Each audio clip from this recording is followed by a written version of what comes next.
Become aware of this. Now you start taking your power and control back.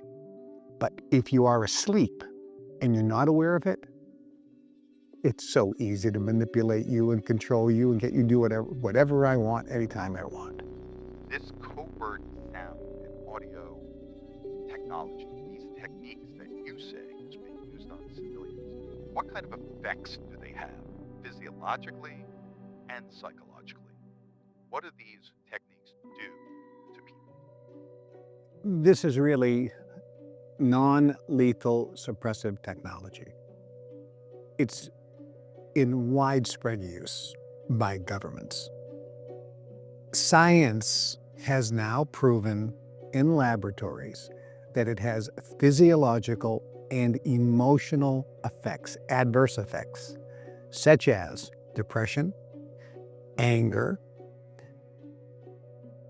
upset, confusion, and physiological, such as headaches, nausea, and neurological issues, which means being unbalanced.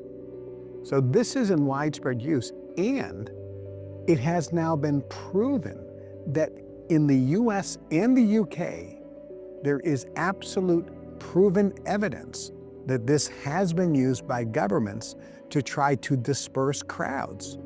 Just recently, there was video taken of a group of people and a blacked out military type government black op type van came, and all of a sudden everyone almost fell to the ground and just ran in all directions with a low level frequency technology, a sound.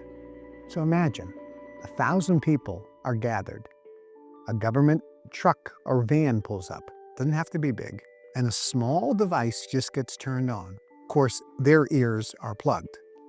And within a second, the crowd just runs in all directions and scatters because the sound, which they cannot hear, has that type of powerful impact on their neurological system and their brain, their hormones, psyche, and physiology.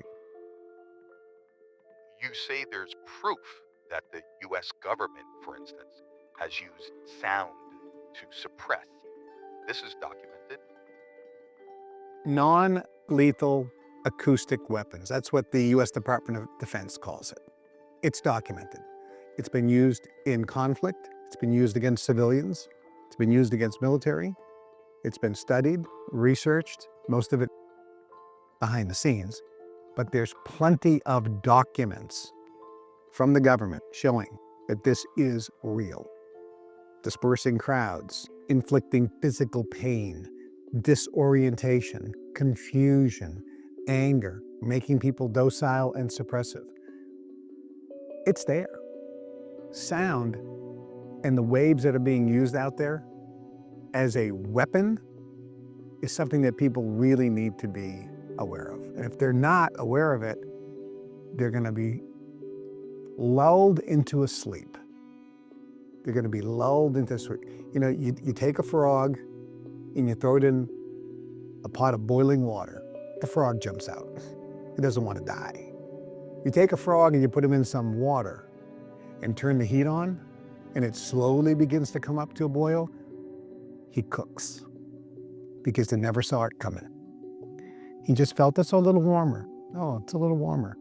Oh, it's a little warmer. All of a sudden, dead. People are the same way. Let's talk about sound frequency and why it's so powerful. What is the science? So let's talk about sound. Scientists know that each sound frequency has a vibration. This is what's called a sound plate. It's a square piece of metal, you put some sand on it. And underneath is a speaker. And if you turn on a frequency, the plate will vibrate. And the sand forms a symmetrical image, a pattern. And then if you change the frequency, the pattern changes. And these are beautiful patterns, like a mandala or like a crop circle, surprisingly enough. So when you change frequencies, each frequency vibrates at a certain resonance, and it will create a pattern or an imagery.